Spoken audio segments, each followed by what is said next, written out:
bem com vocês? Sejam bem-vindos a mais um ManteliCast. Eu sou o Domingos Mantelli, sou médico, ginecologista e obstetra, papai da Júlia e da Isabela, casado com a Érica Mantelli e juntos à frente da Clínica Mantelli há mais de 10 anos, sede inclusive desta nova casa de vocês, o ManteliCast, onde semanalmente levaremos assuntos extremamente importantes relacionados à saúde, qualidade de vida, empreendedorismo, gestão, sempre com um novo convidado com conteúdos exclusivos para vocês. Então, não se inscreveram? Se inscrevam aqui. Estamos em todas as plataformas de podcasts, então no YouTube, @Clínica Mantelli e também o ManteliCast Cortes. Estamos também no Spotify, ManteliCast. Estamos também no Google. Estamos também em todos os lugares que você procura a gente, você vai achar nós aí. Estamos em tudo quanto é canto. Então, se inscreva, deixa o like e também se tiver alguma sugestão de convidado, quem vocês queiram que a gente traga aqui para bater um papo, perguntas que vocês queiram fazer, sugestão de temas, deixa aí pra gente que a gente vai acatar e quem sabe o seu convidado não vier aqui bater um papo com a gente, tá bom? E hoje temos um convidado super especial, além de fazer parte aqui da Clínica Mantelli, é meu calouro de faculdade, trabalha aqui junto comigo e hoje não só calouro de faculdade, mas também é um dos diretores médicos aqui da Clínica Mantelli e juntos a gente está à frente aí da cirurgia robótica e hoje vamos falar de um assunto super importante que é endometriose e cirurgia robótica. Então uma salva de palmas para meu querido amigo e brother alemão, o Dr. Alexandre Zanchenko. Eu chamo de alemão, pessoal, chamo de alemão porque o alemão é o apelido de faculdade, né, alemão? Isso aí, obrigado pelo convite e vamos bater um papo aí desse tema super legal. Não, o tema é maravilhoso. Bom, para quem não conhece Dr. Alexandre Zanchenko, ele é especialista em cirurgia do aparelho digestivo, cirurgia geral, cirurgia de endometriose, cirurgia robótica, fez a graduação lá na Faculdade de Medicina Santo Amaro, junto comigo também, residência médica também lá na Santo Amaro e tem mestrado e doutorado pelo Hospital do Servidor Público Estadual. Ou seja, o cara é fera, opera pra caramba e é ainda, mas o melhor dos títulos é diretoria médica da Clínica Mantelli, não é? Um prazer e uma honra. Poxa, e assim, pra quem não sabe, a gente opera muito endometriose, muita parte de cirurgia robótica e a gente sempre opera junto. E, putz, já passamos por vários casos aí, casos desde os mais simples até os mais complexos. Então, a gente vai explicar para vocês o que é endometriose, como que ela aparece, como que ela se prolifera, os sintomas, o diagnóstico, o tipo de tratamento, qual a vantagem de uma cirurgia robótica em relação a uma cirurgia convencional, ou a cirurgia aberta, ou mesmo a cirurgia por videolaparoscopia convencional. Então a gente vai bater um papo aí sobre, vamos navegar um pouquinho sobre isso daí. Então seja bem-vindo. Eu já vou começar com uma pergunta, né? Primeira coisa, vamos falar já de cara de cirurgia robótica. Quando começou a cirurgia robótica no Brasil, o que ela trouxe de benefícios em relação à cirurgia convencional? Por que um paciente optaria em fazer uma cirurgia robótica, não só para endometriose, não falando aqui só de endometriose, tá? Para qualquer área, ao invés de fazer uma cirurgia aberta ou mesmo uma videolaparoscopia convencional?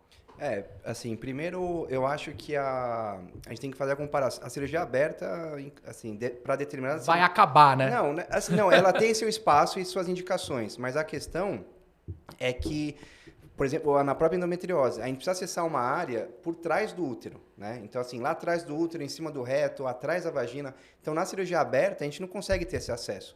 Então, com a vídeo e com o robô, a gente consegue aumentar essa imagem em 15 vezes, 16 vezes e ter um acesso amplo dessa região. Então, só aí já justifica, né? Depois eu vou até pedir, a gente vai pedir na edição para colocar alguns vídeos para mostrar como é que é feita a robótica. Mas falando um pouquinho da endometriose, a gente sabe que a endometriose é uma doença inflamatória, é uma doença proliferativa. Para quem não sabe, dentro do útero, o útero é revestido como se fosse um carpetinho por dentro. E esse carpete é o endométrio, é a camadinha interna do útero. E a endometriose ela é caracterizada pela presença dessas células do endométrio fora do endométrio, na parte de fora. E muita gente fala assim, mas como que a endometriose aparece, né? Bom, sabe-se que ela tem um componente, inclusive, genético, né? Hereditário. Hereditário porque quando a mãe tem, a chance das filhas mulheres terem é maior. E também genético porque você já nasce com ela, tá? Já foram encontrados focos de endometriose em autópsias de fetos, inclusive. Ou seja, a mulher já nasce com aquelas células de endometriose com a predisposição à doença. E aí, obviamente, dependendo, né, dos hábitos de vida e tudo mais, ela vai ter maior ou menor probabilidade dessa doença se manifestar. Quando ela se manifesta, geralmente após a menstruação, após a primeira menstruação, a gente sabe que a menstruação, apesar de não ser a causa, ela é um dos mecanismos de proliferação. É o que ajuda a endometriose a progredir. E é o que vai gerar dor na menstruação, né, as cólicas menstruais mais intensas, dor na relação sexual e infertilidade, aí como sendo a tríade clássica, né, da endometriose. Lembrando que infertilidade não é a incapacidade de engravidar, tá, pessoal? É a dificuldade. Mulher com endometriose, ela pode sim conseguir engravidar, tá? Mas pode ser um pouquinho mais difícil. E uma coisa que muita gente não sabe, que a endometriose também é um fator de risco para abortamentos. Porque por ser uma doença inflamatória, ela produz secreções inflamatórias, então ela prejudica ali o local de implantação do embrião e, consequentemente, aumenta as chances de abortamento também. Então, sabendo disso, e a endometriose, quando essas células vão se fixar ali fora do útero, elas podem se fixar nos mais diversos lugares, né? Então, assim, conta pra gente quais são os locais mais comuns da onde a endometriose pode aparecer, onde esses focos podem aparecer. A endometriose pode pegar o abdômen inteiro, né? Mas a pelve, a gente divide ela em 3 compartimentos. Então, o compartimento anterior tem a bexiga, que é uma região que pode ter endometriose. O compartimento médio, que é do útero e dos ovários, que também tem.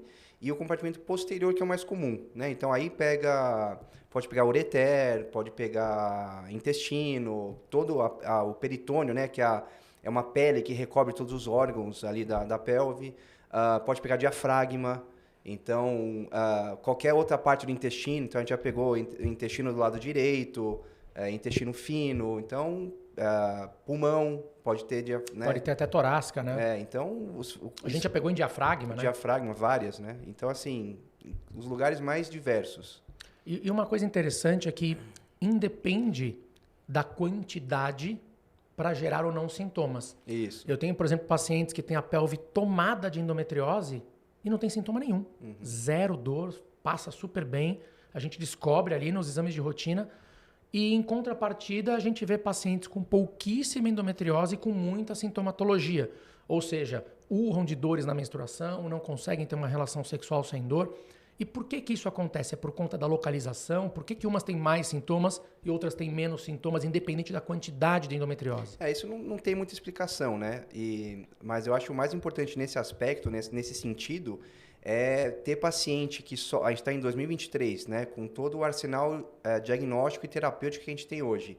E o paciente vai fazer diagnóstico com 7, 8 anos Sim, isso é um de absurdo. queixas, né? Então passa com milhares de médicos, passa com ortopedista com dor lombar. Eu já tive paciente nossa com dor no ombro. Então, e você vai ver a endometriose no diafragma, faz ressonância, acupuntura e não melhora, não descobre a causa, né? Então, isso eu acho mais... E as pacientes, o que elas referem, né? Sempre relatam, é normal sentir dor. Você é mulher, isso né? é um alerta bem interessante, pessoal. Não é normal mulher sentir dor na menstruação. Não é normal, tá certo? Você ter uma cólica, um desconforto, ok. Ter dores incapacitantes, Deixa de você trabalhar. não consegue trabalhar, não é normal, tem que ser investigado. E uma outra coisa importante, endometriose raramente se diagnostica nos exames de rotina.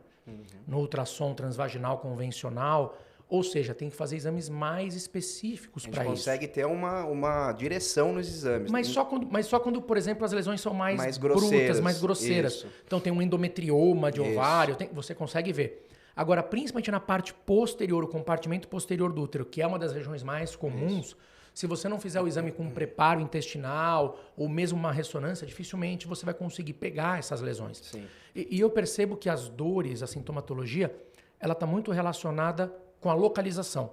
Então, por exemplo, eu vejo que quando o compartimento posterior é acometido e quando ela tem lesões, por exemplo, nos uterossacros, são os lugares aonde mais dão dores. Para quem não sabe, os ligamentos uterossacros são 2 ligamentinhos que tem atrás do útero, que servem ali para fixação do útero.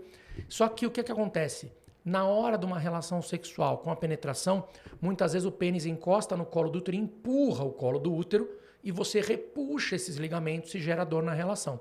E também durante a menstruação, onde esse útero vai ter pequenas contrações para eliminar o conteúdo, né, o conteúdo sanguíneo, e, consequentemente, vai repuxar esses ligamentos, também vai dar dor. Então, eu vejo que quando a endometriose é no compartimento posterior, os sintomas são bem mais exacerbados de dor do que quando é anterior, né? E dá muita dor lombar também, que esses úteros sacros, eles se inserem no sacro, né? Sim. Úteros sacros. Então, a paciente tem muita dor lombar. Então, aí é aquela coisa. O paciente tem, você sabe, dor todo dia, independente da fase do ciclo. E tem paciente que tem dor só aqueles... Só no período. No período. Então, assim, não é normal ter dor. As pacientes culpam a cadeira do trabalho, troca colchão. Então, assim, faz ressonância, acupuntura e não vai melhorando. Aí só vai ver quando opera, e é uma coisa impressionante. A paciente opera, no dia seguinte ela acorda... Ela fala, não tem mais dor. Sumiu a dor. É impressionante. Sumiu a dor. É impressionante. Mas isso também é importante a gente falar das dores, né? Primeiro, da paciente se conscientizar, como eu já disse. Não é normal. Não é normal ter esse tipo de dor. Segundo ponto, teve uma dor estranha, súbita, principalmente se estiver vinculada ao período menstrual, buscar a investigação. Muitas pacientes eu diagnostico endometriose quando vem tentando engravidar. O paciente me procura, doutor, estou há mais de 1 ano, 2 anos, 3 anos tentando engravidar, não consigo. Mas ela não tem nem queixa de dor e nem queixa de cólica menstrual, nem dor na relação, nada. Mas aí você vai investigar e ela tem endometriose. Então, na verdade, o único sintoma que se manifestou da endometriose foi a infertilidade. Então, você pode ter um sintoma, 2, 3, 4, alguns deles, né? Mas é importante a gente dizer que a endometriose é uma doença muito peculiar. Muito peculiar porque ela pode se manifestar das mais variadas formas, dos mais variados jeitos. Muita lesão com pouca dor, muita lesão com muita dor, pouca lesão com pouca dor, muita lesão sem dor, tudo pode acontecer. E a paciente, ela acha, não tem o sintoma. Você começa a conversar e aí você começa a ver, encaixar o que ela acha que não tem relação, você vai ver, não, isso é endometriose, aquilo é endometriose. E aí você acaba vendo, ela tem um monte de sintoma.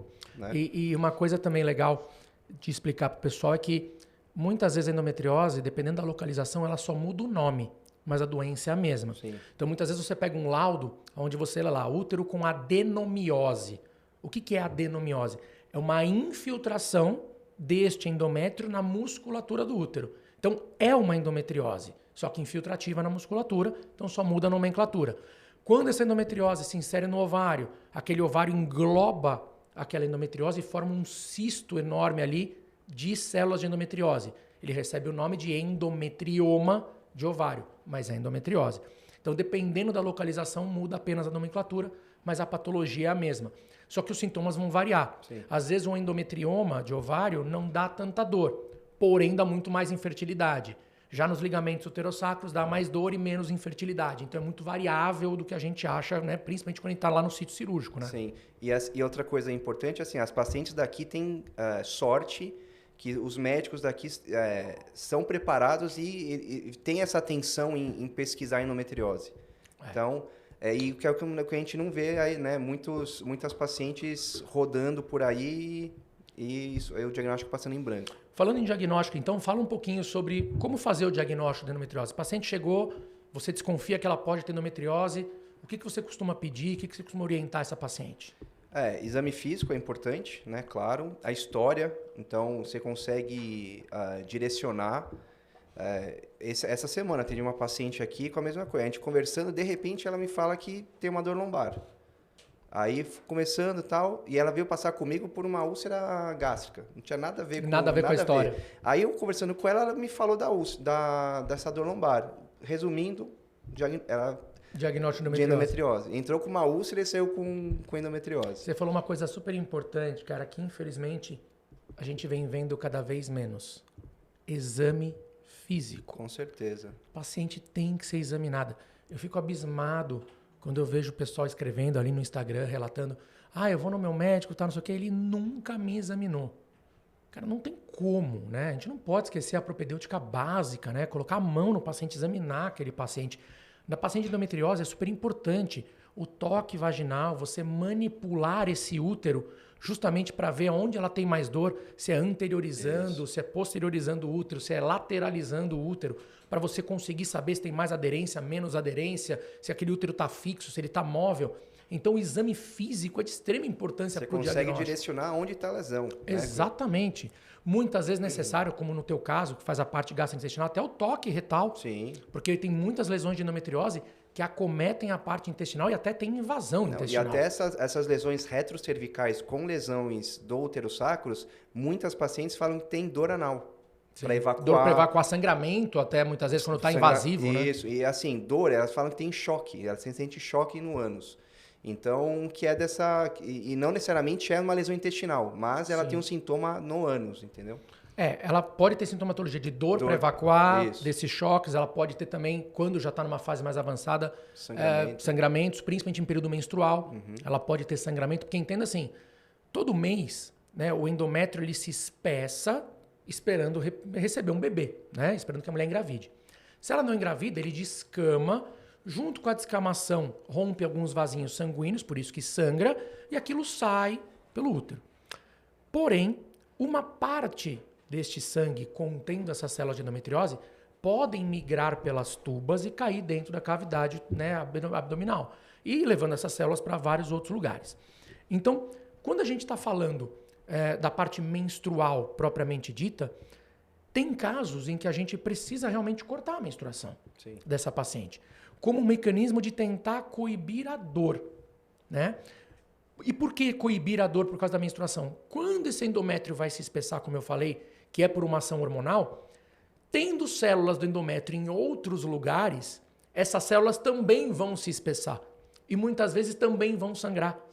Que então, é um tecido ativo normal, É um tecido ativo de que era para estar dentro do útero, mas está fora. Então, se ele tiver no ovário, ele vai se espessar ali, pode sangrar no ovário. Se ele tiver atrás do útero, a mesma coisa. E se ele tiver no intestino, no reto, a mesma coisa, o que pode levar ao sangramento anal que a gente estava falando agora, que é um dos sintomas de uma endometriose intestinal mais invasiva. Exato. E aí, assim, então, o diagnóstico, os principais exames são ultrassom com preparo. Então, e outra coisa, isso é uma coisa que a gente sempre fala também.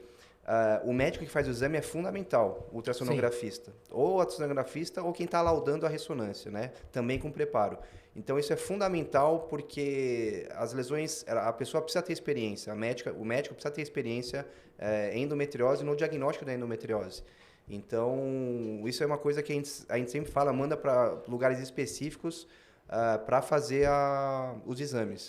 E é um exame operador dependente, né? Sim, sim. Quando a gente fala tanto do ultrassom quanto da ressonância, a ressonância até um pouco menos, o ultrassom mais. Mas é um exame que depende de quem está fazendo. Sim, total. Então, se o médico não tiver experiência em fazer ultrassom para visualizar as lesões de endometriose, muitas vezes passa batido. E a gente depende do que ele escreve, né? Como é um exame dinâmico, então a gente depende do que ele vai escrever. Então... Mas é muito interessante que a grande maioria das vezes, quando a gente vai operar, tem mais lesões do que descrito nos exames. Acaba tendo mais coisas. Então, diagnóstico, vamos lá, os exames de imagem, tanto ultrassom quanto a ressonância com preparo intestinal. O que mais que a gente pode pedir como auxiliares desses exames para o diagnóstico da endometriose? Eu acho que os dois... Aí tem os laboratórios que são... Né, também, os laboratoriais, marcadores. Marcadores que não dão diagnóstico, mas eles ajudam a gente, aí, principalmente no controle da doença pós-operatória. Então, se os marcadores começam a subir, a gente suspeita que possa ter recidiva, né, da lesão. E, por outro lado, se começa a cair, a gente sabe que tá o tratamento está indo a favor, né? Então, o CA-125 é um dos principais. E as pessoas se assustam, já vamos deixar aqui o alerta, não se assustem quando vocês lerem, né, o CA-125, porque o nome é marcador tumoral. Então, às vezes a pessoa pega o CA-125 e olha ele elevado e fala, meu Deus, estou com câncer de ovário. Na verdade, não. Ele também se eleva na presença de câncer de ovário, mas ele se eleva em qualquer patologia de ovário. Às vezes um cisto simples de ovário pode fazer o CA-125 aumentar. E na endometriose ele aumenta muito também. Então é um marcador que a gente pede muitas vezes para um direcionamento. Um CA-125 muito alto já me mostra uma quantidade de lesões mais significativas, né, de endometriose. Um CA-125 um pouco mais dentro da normalidade, a gente fica mais tranquilo que muitas vezes não está tão acometido a parte inflamatória da doença. E um CA-125 normal não exclui a endometriose. Não exclui, é o que eu falei. Muitas vezes mostra que a inflamação está sob controle, mas não que não tenha foco de endometriose. E uma vez a gente feito o diagnóstico, aí a gente parte para tentar ver as formas de tratamento, a estratégia terapêutica que a gente vai adotar. Então, em que casos que a gente pode adotar uma terapêutica vamos dizer assim, mais conservadora, medicamentosa, excluindo a cirurgia, ou não? Aqueles casos que obrigatoriamente a gente vai precisar de uma abordagem cirúrgica para o tratamento. Quando a gente pensa no tratamento da endometriose, a gente tem o tratamento clínico e o tratamento cirúrgico, né? Então, quando a gente tem que avaliar 3 coisas: a idade da paciente, o desejo reprodutivo e a dor, né? Então, assim, você deixar uma paciente de 20 anos com muita dor, deixar você bloqueou o ciclo dela, né? O eixo dela, ficou sem dor. Essa paciente vai ter que voltar, ela vai querer engravidar. Em algum momento você vai ter que parar esse remédio e ela vai tentar engravidar. Sim. Será que essa paciente vai ter infertilidade por causa da endometriose? Então é uma coisa para você levar em consideração, né? Diferente de uma paciente com 44 anos que está com dor, está na porta ali da menopausa e ela ficou bem com a medicação. Essa paciente, talvez você consiga levar ela na medicação, né? Sim. Ou aquela paciente com... Uma coisa importante também, a gente sempre tem que ver a reserva ovariana das pacientes, né? Então, assim, aquela paciente com 35, 36 anos com dor, que está querendo engravidar daqui 2, 3 anos, então talvez essa seja, ela já tem dor, essa é uma candidata boa para cirurgia. Eu falo sempre, quando a gente fala de avaliar a reserva ovariana, a avaliação do antimileriano, né? A gente fazer a dosagem do hormônio antimileriano, isso independente da idade, porque assim, pela nossa experiência, toda paciente que opera de endometriose, independente de eu abordar o ovário ou não, ela tem queda no antimileriano. Ela vai cair a reserva ovariana. E se essa paciente tem o desejo de gravidez, se antes da cirurgia ela já tiver uma reserva ovariana mais limítrofe, mais baixa do que seria o adequado para a idade dela, a gente já pensa muitas vezes até num congelamento de óvulos antes da cirurgia. Então, essa abordagem é importante. Eu falo que quando você está tratando uma endometriose, você está, na verdade, definindo o futuro de uma família. Porque você não pode pensar apenas na resolução do problema pontual, que seria tirar as dores, devolver qualidade de vida para aquela paciente, fazer com que ela tenha uma relação sexual sem dores. Eu tenho que pensar na possibilidade desta mulher, no futuro, querer ser mãe, às vezes mais de um filho. E se ela tem isso em mente, é obrigação nossa avaliar essa reserva ovariana e orientá-la da possibilidade de um congelamento prévio, uma vez que a gente sabe que pode cair muito essa reserva ovariana. Principalmente quando tem endometriose no ovário, né? Quando tem endometrioma de ovário, mais ainda. Ovário, mais ainda. Então, é uma abordagem que a gente faz. E aí a gente entra, definindo se a paciente vai para um tratamento clínico, que vai ser ou com um bloqueio do eixo, para ela parar de menstruar, com ativos de ação anti-inflamatória, com suplementações com ação anti-inflamatória. Dieta é fundamental para sintoma. Dieta é fundamental, atividade física é fundamental, então mudança de hábitos de vida. Ou se não, essa paciente foi avaliada e é uma candidata a ir realmente para a cirurgia. Ok, definida a cirurgia. O que a gente tem ali de benefícios para uma cirurgia robótica a uma videolaparoscopia?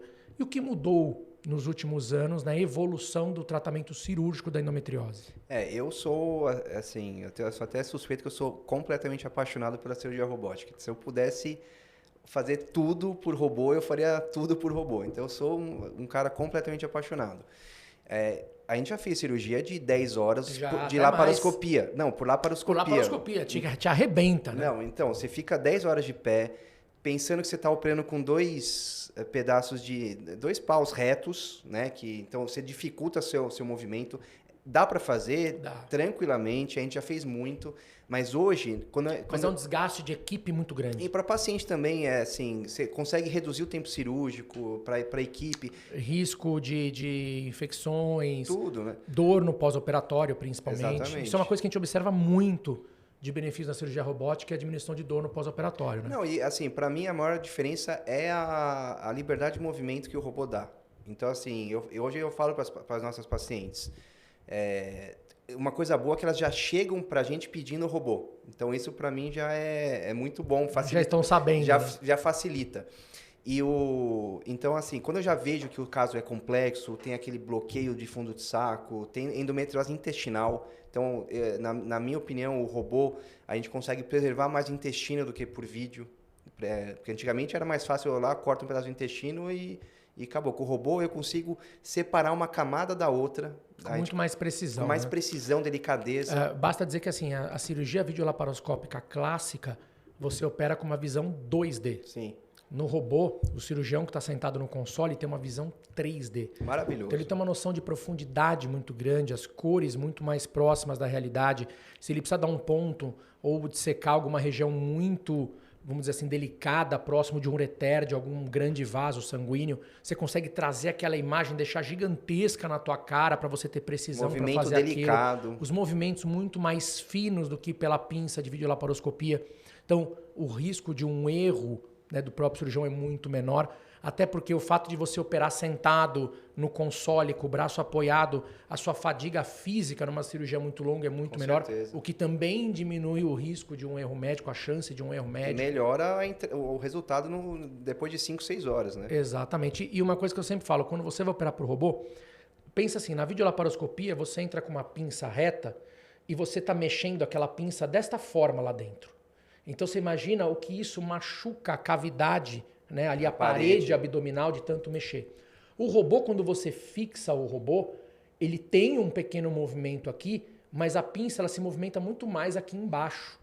Então ela tem muito menos agressão na parede abdominal do que a gente teria com uma pinça convencional de videolaparoscopia. Então isso ajuda muito para o paciente. Por isso que também o desconforto pós-operatório é muito menor. A gente consegue muitas vezes numa cirurgia de 10 horas dar alta ao paciente no dia seguinte. Sim. Eu opero num dia, dá alta no outro.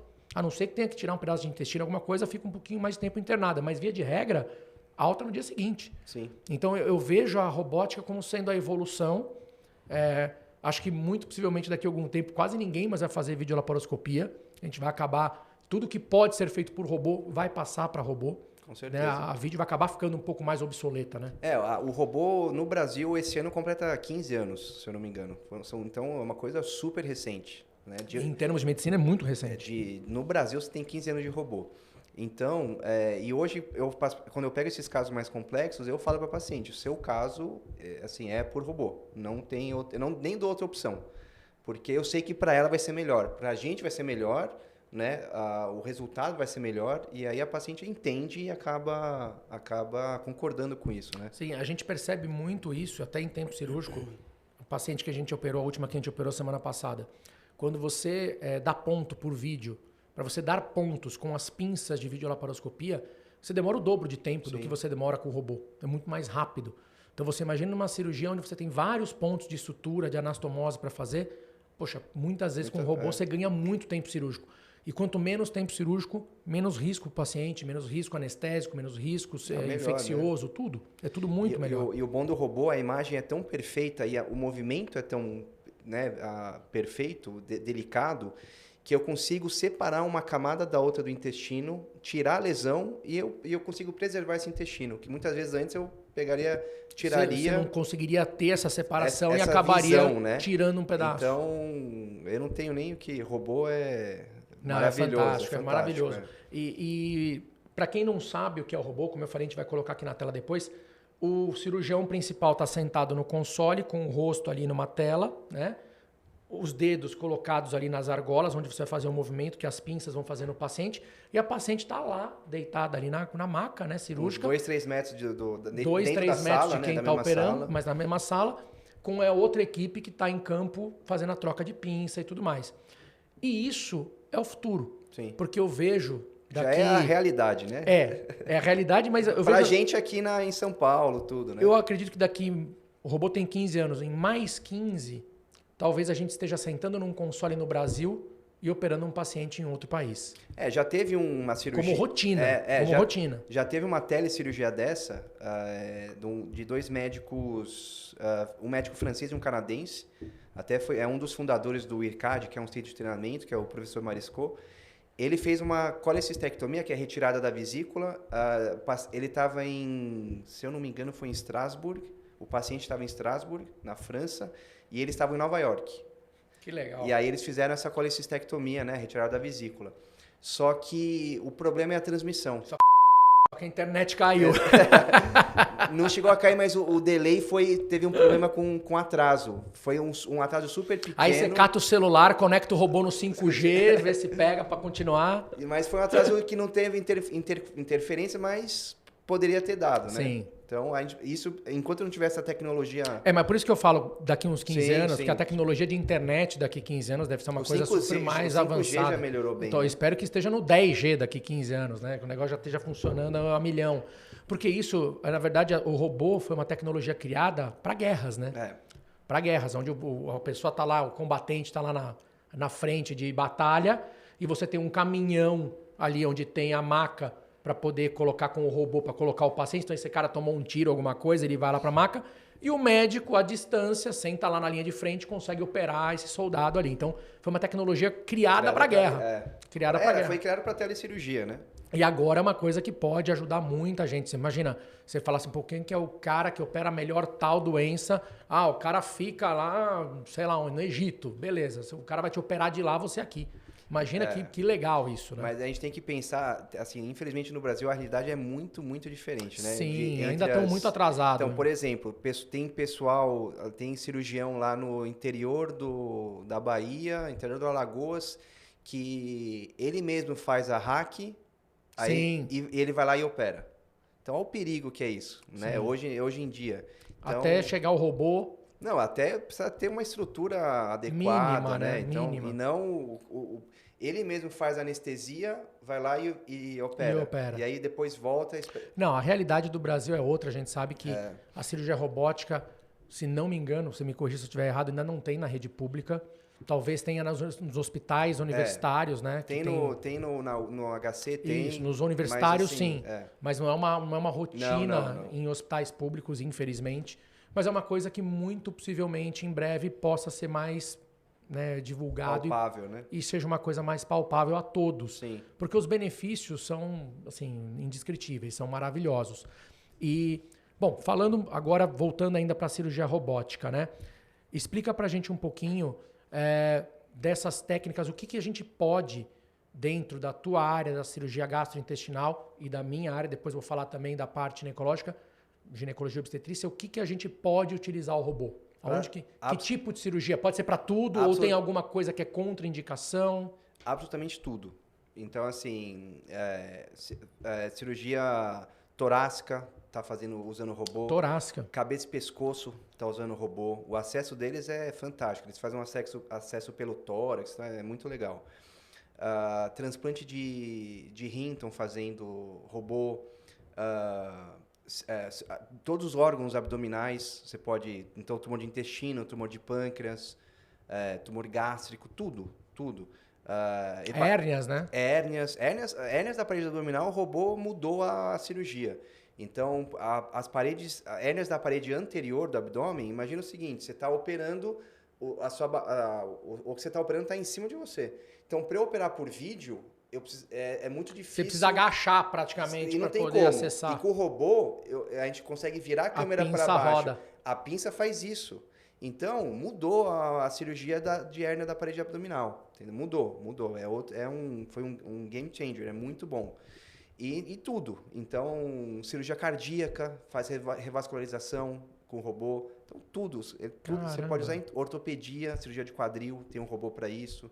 Então, assim, para tudo.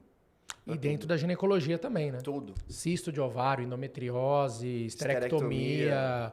Dá para fazer o que quiser. E só um detalhe. Eu até ia falar, esterectomia não trata endometriose. Não, isso é bom a gente falar. Porque muitas pacientes falam, o médico viu tal, falou que ia tirar o meu útero. Então, a gente tem paciente que a gente já operou que tiraram o útero e ela continuou com dor. Sim. Então, assim...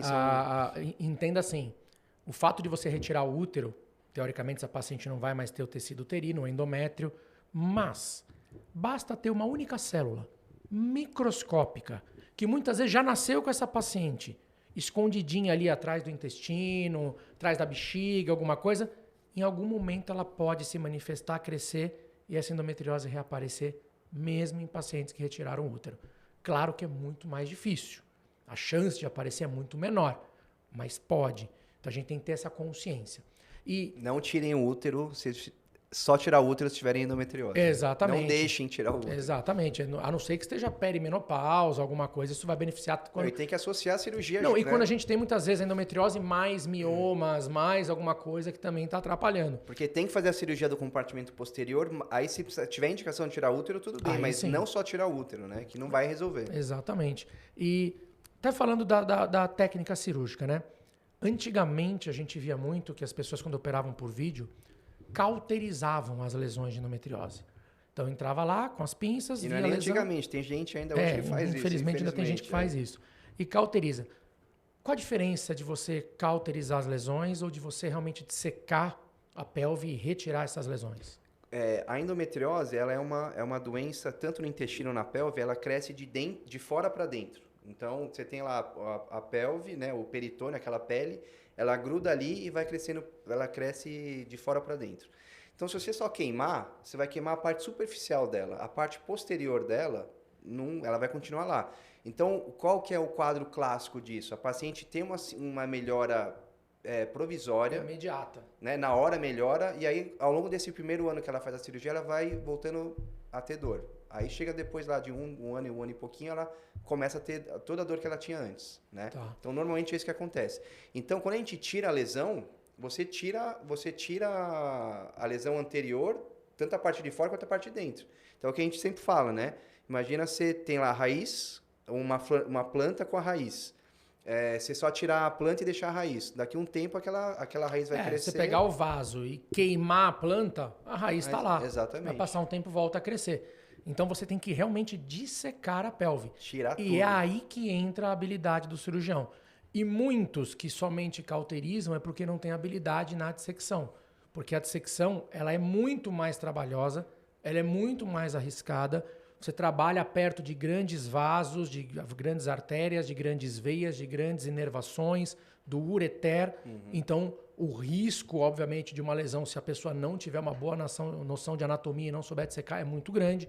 Então, a cauterização, ok, você vai lá, queima a lesão, só que esse paciente daqui a um ano e meio, 2, tem recidiva. Exato. Né? Dissecando, essa lesão não volta, isso é que é o mais importante. E não é nem recidiva, né? A lesão continua lá. É persistência da lesão. É persistência da lesão, é o que eu ia falar agora. Quando a gente disseca e tira, aquela lesão que você tirou, ela não retorna. Sim. Ela já foi jogada fora. Podem aparecer novos focos, mas o que você tirou não volta.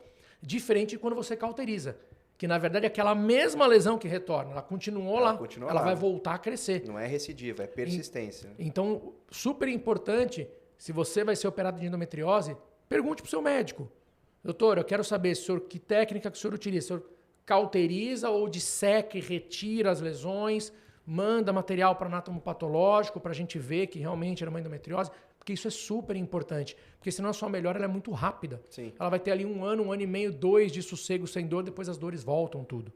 E é o que eu falo para as pacientes. Elas sempre perguntam, é perigosa a cirurgia? Eu falo, não é uma... Óbvio que toda cirurgia tem Até risco. para tirar um encravado é perigoso. Exatamente. Cirurgia é cirurgia. Tirar um dente, então tem tudo isso. Mas eu falo, não é uma cirurgia cardíaca, né? Não é uma neurocirurgia. Mas a gente precisa tirar as lesões e preservar o que está embaixo. Então, por isso que a cirurgia demora 5, 6, 7 horas, né? Então, eu sempre falo isso. O trabalho da endometriose é isso. A gente tirar a lesão e preservar o que está por trás. E a endometriose, pessoal, assim, cada caso tem que ser tratado de forma individualizada. Por quê?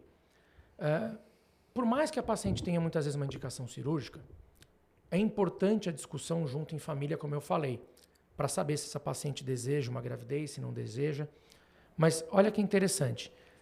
A paciente ela tem uma lesão que está ali próxima ali do intestino, ou seja, é uma lesão que se deixar vai evoluir e mais cedo ou mais tarde vai invadir o intestino. Por outro lado, ela quer uma gestação, mas em contrapartida a reserva ovariana dela é uma reserva ovariana mais ou menos, está um pouquinho baixa, então tem indicação de congelamento. E aí muitas vezes a paciente vira e fala assim, tá bom, então eu vou resolver primeiro o meu problema de gravidez, vou para uma fertilização in vitro. A gente tem que ter em mente o seguinte, endometriose, lembra que eu falei que também é responsável por um aumento maior de taxas de abortamento. Nesse caso, onde ela tem uma lesão que está próxima do intestino, que está pegando já uma parte do intestino, o fato dela engravidar, vamos dizer que ela faça FIV e dê certo, tá? Mas lembrando que a chance da FIV dar certo vai ser menor do que o normal, porque ela tem endometriose. Então você já tem que ir consciente para a FIV de que a chance dessa FIV dar certo já é um pouco menor pelo fato de ter endometriose.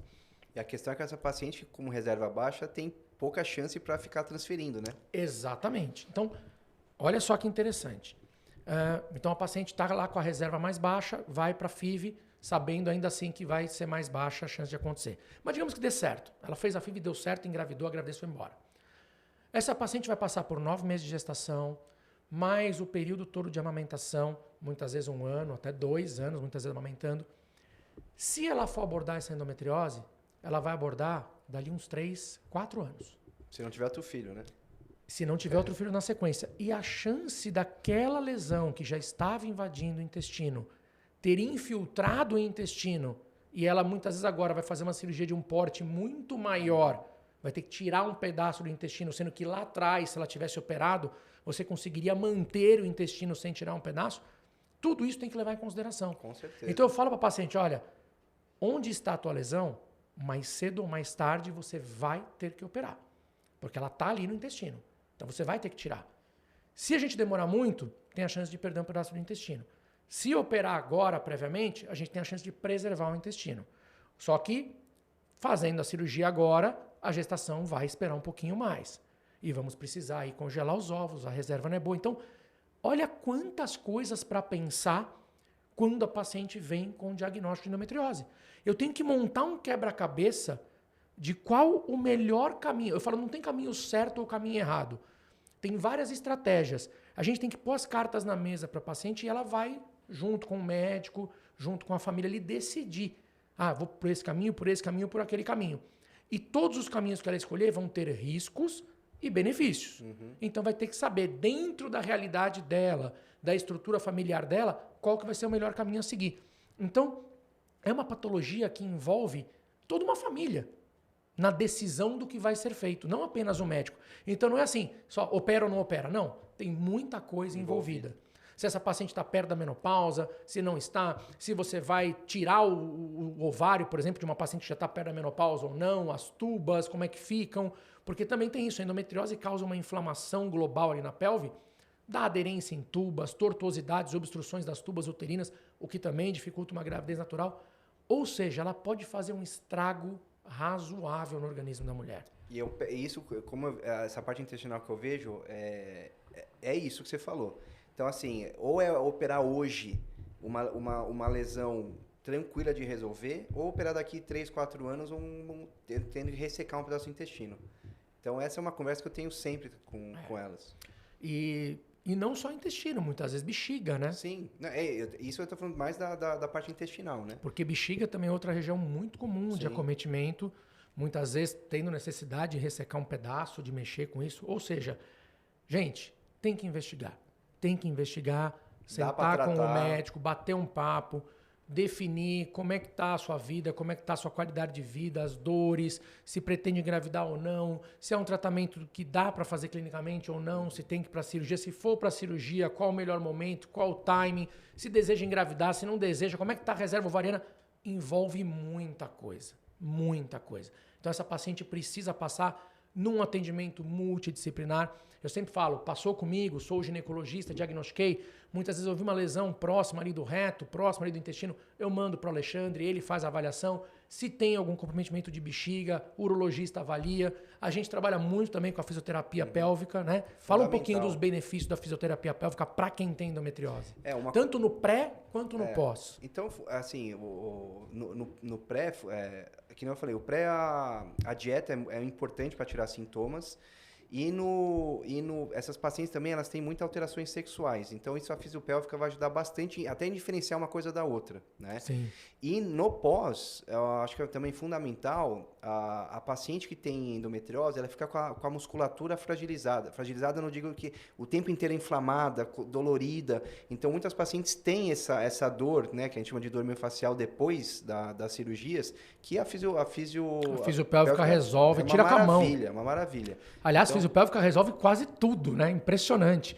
Ajuda a gente na parte de parto, para a mulher que vai ter o parto normal, incontinência urinária, para a parte de corrimentos crônicos, para a parte de endometriose, eu acho que é fundamental. Fundamental. O atendimento multidisciplinar é super importante. Muitas vezes um psicólogo está inserido nesse contexto, porque a mulher vem com a ideia de assim, estou procurando um médico para me ajudar a engravidar. Aí do nada ela tem lá o diagnóstico, que a reserva ovariana está baixa, que ela tem endometriose, que ela tem que operar, congelar ovos. Acabou o mundo. A casa virou de ponta cabeça. Essa mulher fala, meu Deus, o que eu vou fazer da minha vida? Então é importante ter um acompanhamento multidisciplinar para a gente definir qual a melhor estratégia para cada tipo de paciente. E sempre tem jeito, né? Não precisem... Sim. Sempre tem jeito. Graças a Deus. Não se desesperem. Procura ajuda porque dá para resolver. Ou seja, vamos resumindo aqui. Tem tratamento, tem solução. E a cirurgia... Só um detalhe, tem cura? Não tem cura. Isso é importante a gente falar também. Muita gente fala que tem. A gente entende que a endometriose, uma vez que há a chance de alguma célula estar lá dentro, em algum momento da vida se manifestar, então não é uma doença curada. Eu curo aquele foco que eu tirei. Quando a gente opera e retira o foco, eu sei que aquele foco não volta mais. Aquilo lá está curado. Mas a chance de novos focos aparecerem é grande. E outra, o fato da paciente precisar mudar hábitos de vida para isso não voltar, então isso faz parte do tratamento. Com certeza. Porque se ela também desleixar, continuar tendo uma alimentação toda desregrada, se ela não estiver fazendo atividade física, se estiver utilizando ali uma série de coisas tóxicas para o organismo, a chance de voltar é muito maior. Né? Se ela não tratar, muitas vezes não bloquear o eixo, não parar de menstruar. Então, é importante perceber que a paciente faz parte do tratamento. É fundamental, claro. Não depende só do médico. Né? É fundamental. Tem uma paciente nossa que ela me falava, ela fala assim, eu como pizza, eu tenho dor. Eu falei, então o que você tem que fazer? Então você tem que fazer, não precisa nem perguntar, né? Eu como pizza, me dá dor. Então corta a pizza, né? Ela, não, eu sem pizza eu fico ótima. Então, vai entender, né? Mas são coisas inflamatórias. Inflamatórias, Tudo que inflama, glúten, que dá gases também. Muitas vezes teve lesão no intestino, tudo glúten, lactose, tudo assim. Olha, é complicado. Mas é uma coisa que... Você tem percebido que tem aparecido mais casos de endometriose do que antigamente? Com certeza. Eu tenho percebido muito mais diagnóstico de endometriose do que há 20, 30, 40 anos atrás. A gente não ouvia falar, não via minha avó falar de endometriose, minha mãe falar de endometriose. Eu acho que tem dois aspectos aí. Primeiro, os exames estão mais acessíveis, né? Sim. Então, quando o diagnóstico é mais precoce. E quando a gente era novo, para fazer uma tomografia, você tinha que... Demorava um século para conseguir marcar, o convênio liberar. Então, hoje você faz uma ressonância na mesma semana. Então, o acesso aos exames está mais fácil, né? E outra coisa, acho que mudou muito o perfil da mulher. Então, as nossas mães tiveram 3, 4 filhos. Então, elas passavam a vida reprodutiva grávidas, né? Então, e quando tinham dores, achavam que era normal. Era normal, mas elas ficavam muito tempo grávidas, né? Então, era parto, pós-parto, engravidava. Então, ela engravidava mais cedo, menos estresse. Então, hoje as mulheres são, né, por causa de trabalho, acabam ficando mais estressadas, vão engravidar com 30 e poucos anos, né? Tem paciente nosso que engravida com 39, Sim. 40 anos. Então, eu acho que tudo isso afeta no diagnóstico, na incidência da doença aí. Muito bom. Olha, papinho bom, viu? Falamos bastante coisa aqui. Eu vou fazer algumas perguntinhas agora para você, alemão. Chama de alemão. Bate bola agora, nada a ver com a medicina agora, hein? Então, já falei, mas para quem não sabe, tem que respeitar porque é meu calouro, viu? Meu calouro aqui. E a Érica foi minha caloura. E é verdade, e a Érica tem que respeitar ele. A Érica foi minha caloura. É verdade, tá tudo em casa aqui. Alemão, eu sei que você tem um paladar um pouco... Horrível. Péssimo. Péssimo, infantil. Qual a tua comida preferida? Eu gosto de carne. Carne, churrascão mesmo. Carne em geral, churrasco, carne com molho, assim. Qualquer coisa que seja carne. Eu gosto de carne, eu gosto muito de carne. Carnívoro. E o que você gosta mais, gato ou cachorro? Gato. Gato? Desculpa, cachorro. Opa! Vacilou. Não é que eu não tenho, eu nunca tive bicho. Eu nunca tive... Não, nem cachorro, nem gato? Nem cachorro, nem gato. Então... Mas se tivesse que ter, seria cachorro. Eu teria cachorro, Teria cachorro. Eu prefiro cachorro também, mas eu gosto de gato. Nunca tive animal de estimação nenhum. Nada, nem um Nada. hamster? Eu tive quando a gente ia nas feiras comprava aqueles pintinhos que ele ficava até Nossa, minha avó comprava isso na feira pra mim. Hoje você olha, dá uma dó dos pintinhos, tadinho. Os coitados dos pintinhos, tudo pintado de verde. Deixava atrás da geladeira pra ficar quentinho e nenhum deles passava de uma semana, gente. Se né? eu soubesse disso lá atrás, minha avó, tadinha, ela me comprava na feira. Exatamente. Ainda mais no interior, né, de São Paulo. Putz, então foi o máximo que eu tive de bicho de estimação foi isso. E uma vez eu lembro que eu cheguei com um cachorro em casa, era um pitbull, né? Eu falei, vou ter um cachorro. Eu tava na faculdade. Aí minha mãe olhou, que cachorro é esse? Eu falei, não, eu peguei de um amigo. Aí, é um poodle. Aí eu falei uma outra raça. Eu não sei raça de cachorro também, que eu nunca tive, né? Eu falei, não, e era um pitbull. Aí ela falou, isso é um pitbull. Ela devolveu o cachorro no mesmo dia. Não... Você sabe que a primeira vez que eu fui ter cachorro também, eu era louco pra ter cachorro minha vida inteira. Minha avó sempre teve cachorro, eu vivia na casa das minhas avós por causa de cachorro e minha mãe não queria. Até que um dia eu fui e comprei um cachorro. Comprei um salsichinha, um dachshund. Aí levei pra casa. Aí eu levei pra casa e, putz, minha mãe não quis. Ele ficou um dia em casa, a Tora me fez devolver. Cara, eu devolvi, mas eu fiquei mal que eu devolvi o cachorro. Eu chorei, fiquei mal pra caramba. Até que ela deliberou e falou assim, tá bom, vai lá comprar. E quando eu fui, já tinham comprado o cachorro, aquele que eu tinha pego. Ainda procurei ele, falei, agora dançou. Né, mas eu peguei um filhote de um amigo. E aí eu peguei um outro filhote, aí comprei outro filhote. Era um filhote de um amigo, minha mãe falou negativo. Acho que ele passou a primeira noite, nem chegou a passar a primeira noite, começou a chorar. Aí falei, não dá, pode devolver. Aí liguei para um amigo, não deu. Dançou. Vai ter que devolver. E agora é a esposa que não deixa. Não, meu filho é louco pra ter um... Então pronto, já sei o que eu vou te dar de aniversário. Meu filho é louco pra ter um cachorro. Pitbull, né? Pitbull, deixa comigo. E o que você prefere, praia ou neve? Praia. Eu gosto, assim, eu surfei a vida inteira, né? Eu fui surfista a vida inteira, desde dos 16, 17 anos. Parei de surfar por causa do meu filho agora, que não me permite. Leva ele pra surfar junto. Não, mas é muito pequeno ainda.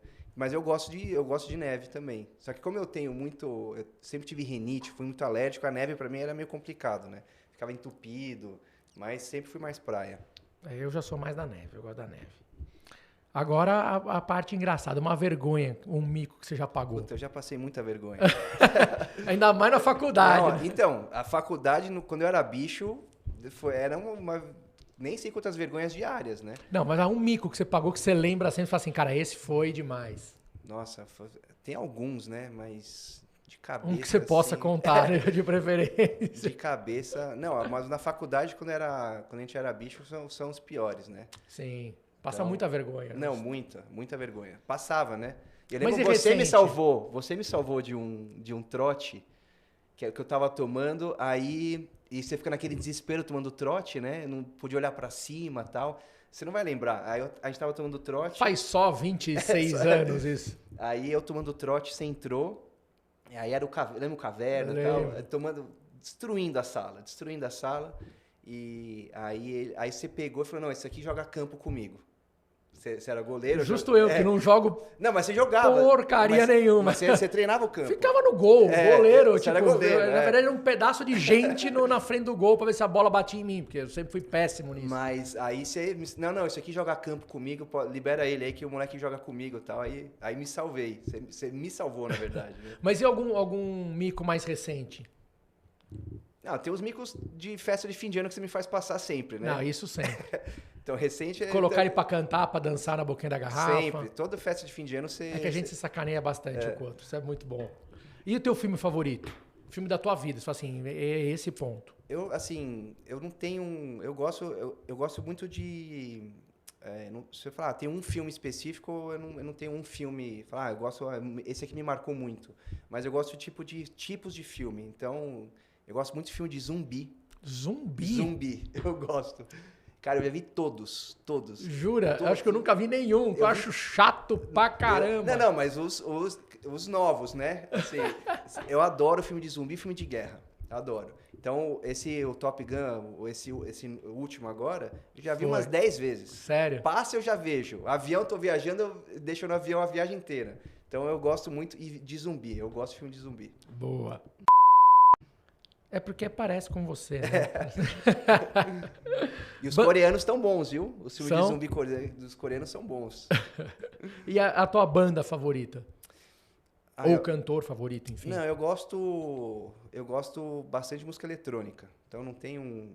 Específico. Não, então eu já tive muitas fases, né? Então, de música mais tranquila, de música mais... Mas tende mais ao eletrônico. Eu gosto de música eletrônica. E qual o teu maior orgulho da profissão?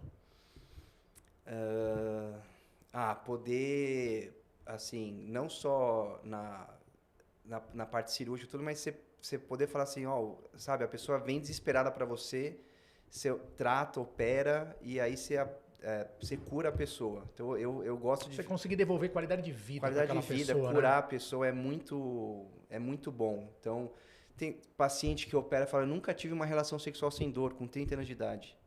Você opera, o marido te agradece.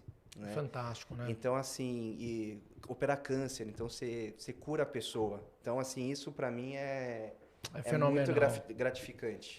E um sonho que você ainda não realizou? Olha, eu sou bem realizado, assim, com a minha profissão, com a minha vida. Eu sou um cara feliz. Mas o meu sonho é ver meu filho bem. Assim, eu quero ver meu filho, sabe... Acho que todo mundo que é pai e mãe, né? O sonho faz parte da vida, ver o filho crescer, ver o filho... Eu quero ver meu filho bem, sabe? Estando bem de A gente vida. nunca vai deixar eles, né? Nunca vai perder a preocupação. Mas eu quero ver meu filho bem, independente. Ó, tô pensando, né? Ele tá com 7 anos agora. Mas assim, eu quero ver eles. Quer que ele seja médico também? Quero. Médico não, cirurgião. Cirurgião, né? Eu falo pra ele... Pra operar com o pai, né? Pra operar com o pai. Então eu falo, o que você vai ser? Ele, papai, eu vou abrir barriga. Vou abrir barriga. As minhas filhas falam a mesma coisa, né? O que você vai bebê, fazer? né? Eu quero ser médico de tirar bebê da barriga. Exatamente. E o meu sogro é GO, né? Então, quando meu filho fala, eu vou tirar bebê, eu falei, não vai. Você vai abrir barriga com o papai.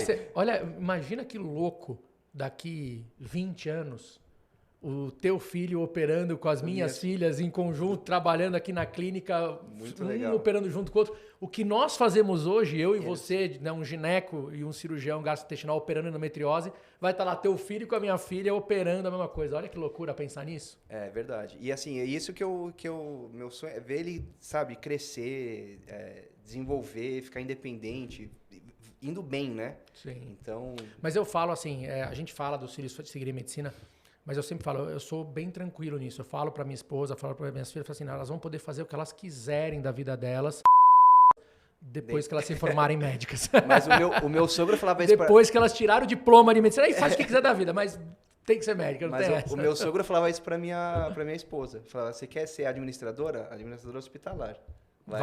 Se forma médica primeiro. Se forma médica. Então, sabe por quê? Muita gente fala isso, que absurdo falar isso. Não é absurdo. Eu acho que quando você ama se é realizado, o que você faz, se é realizado, cara, você quer essa mesma realização pro teu filho. Exatamente. Tudo bem, pode acontecer dele não gostar, querer fazer outra área, até pode, mas a vontade existe, porque você fala, quero trabalhar com ele. Eu amo o que eu faço. Exatamente. E eu fico imaginando, daqui 20 anos, as minhas filhas indo pros partos junto comigo. Assumindo as pacientes, ia ser incrível. Mas ser já fantástico. me perguntaram isso, mas você é louco? Vida de médico? Você quer ser... Eu amo vida de médico, Você quer essa vida pro seu filho? Eu falei, eu amo a minha profissão. Eu não tenho nenhum médico na minha família. Eu sou o primeiro médico na minha família. Da Érica também, ela é a primeira. Eu sou o primeiro. Então, assim, não tive influência de ninguém. E desde a idade dele, eu queria ser médico. Não sei, não tem explicação. Não sabe por quê. Não sei. Então, eu era aquele moleque na praia com 15, 16 anos, eu ia lá e abria gato morto na praia. Eu sempre gostei. Então, assim, o que mudou é que quando eu entrei na faculdade, eu queria ser plástico. Eu queria fazer cirurgia plástica. Aí eu tive cirurgia plástica, falei, não dá, é isso que eu quero. Não dá. E aí gostei da parte abdominal. E aí fiz isso. Então, eu sou realizado, eu amo o que eu faço. Para mim, operar um robô é um hobby. Sim, é o que eu falo. A gente brinca, né? Quando você ama o que você faz, você não precisa trabalhar um dia sequer na sua vida, né? Você está eternamente de férias. É um hobby remunerado. Não, e outra... Você ama o que faz. Assim, a gente a nossa equipe. Então, vou eu, Domingos, o Cláudio. O Claudinho, que é da minha turma, colega de turma, amigo dele, também veterano dele. Nosso a gente tá entre amigos, né? Então, é gostoso. Eu vou pro hospital, eu vou fazer uma coisa que eu amo. Quando vai o Pompeu, que é o nosso Uro. Então, assim, é uma delícia. A gente se diverte, dá risada, opera, uma coisa que eu gosto de fazer. Então, assim, eu sou um cara realizado na minha profissão.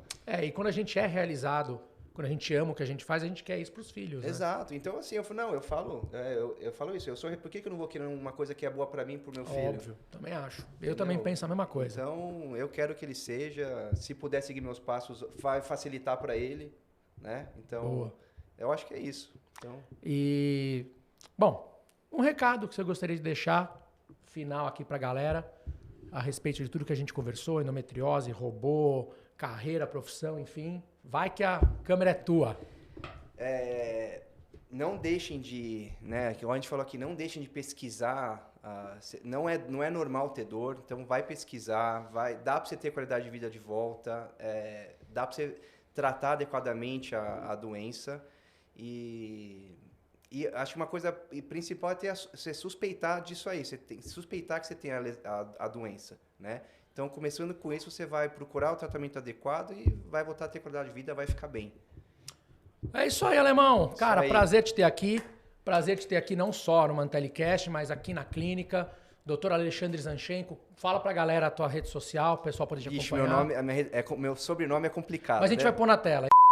A gente vai pôr na tela. Se a Raquel ajudar e não colocar assim microscópico, em letras miúdas para as pessoas lerem, a gente vai conseguir mostrar. Eu tô vendo, ela quer fazer um programa aí de miopia para ver de miopia, descobrir, né? Quem é míope. Fazendo um teste, né? Porque no podcast anterior ela colocou lá o Clínica Mantelli que eu forcei a vista para ele. Falei, Raquel, que negócio é esse?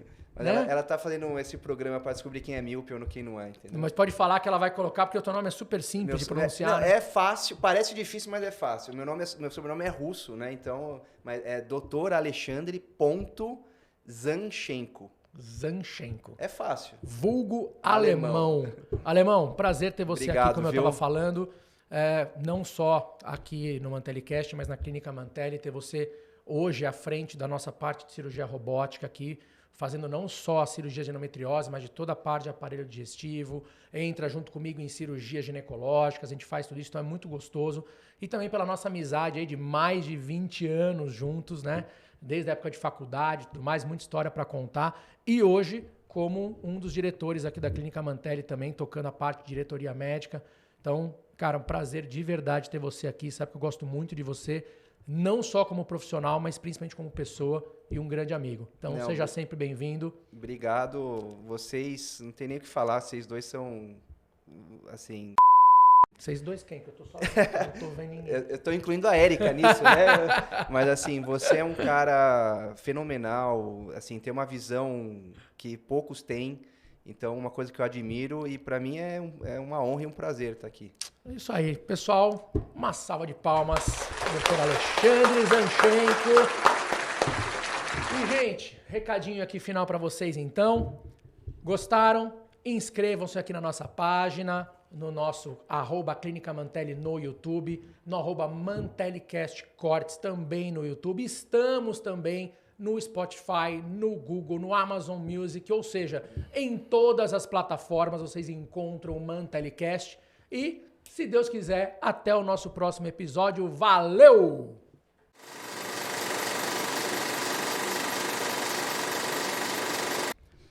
E uma outra coisa que nós temos em comum que ninguém sabe é que muito a gente incomum, é apaixonado pelas piadas infames de quinta série. É ou não é? Quanto mais idiota, melhor. Quanto mais... Nossa, é impressionante. Não, nós e o Seba, né? E a minha irmã. Ficamos 4 ali. A gente adora. É só besteira entre nós, né? E eu tava até vendo... Conta a última aí que você tava falando com a Raquel, que vocês tinham visto. De quem que era? Do Afonso Padilha. O que ele falou? O que eu mandei pra você, que a quinta série ia acabar. Não, ele falou que ele mora perto de um... Isso foi num stand-up que ele fez, né? Então, que ele mora perto de um cursinho para pré-vestibular. Pré-vestibular ou Pré-vestibular. E aí, ele falou, a quinta série morreu. Que ele falou que os caras fazendo as brincadeiras que os moleques de hoje em dia estão fazendo... Não, nem entende as ele piadas. Falou, eu não entendi. As nossas piadas de quinta série era outra coisa, né? Era óbvio que eu não vou poder aqui, senão a Raquel vai ficar pondo um atrás do outro. Mas tá morrendo a quinta série. Mas você sabe, só pra gente encerrar então, você sabe o que é um pontinho azul voando? Não. Um pontinho azul voando, falei, né, Rara? Um pontinho azul voando lá nos Estados Unidos? Um urublu.